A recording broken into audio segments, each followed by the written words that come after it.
Model মসজিদ একটা হাসিনার টাকা দেওয়া হয় নাই, এটা সৌদি আরবের অর্থায়নে হয়েছে।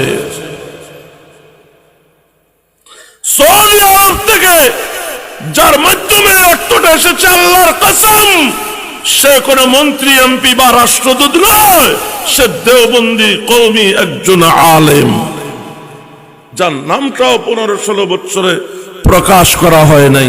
একজন কওমি আলেমের মাধ্যমে লাইনঘাট হয়েছে যে সৌদি আরব 560টা মডেল মসজিদ করার জন্য বাংলাদেশকে অর্থ দেবে। অতএব মডেল মসজিদ দিয়া কেউ রাবেয়া বস্তি হবে এই সুযোগ নেই, কারণ রাবেয়া বস্তির দলের লোকেরা এই মসজিদের টাকা বহু জায়গায় মাইরা খাইছে। টাকা আসছে আরেক জায়গার থেকে, এরা খাইছে যত চোর ডাকাত। করোনার সময় পর্যন্ত মানুষের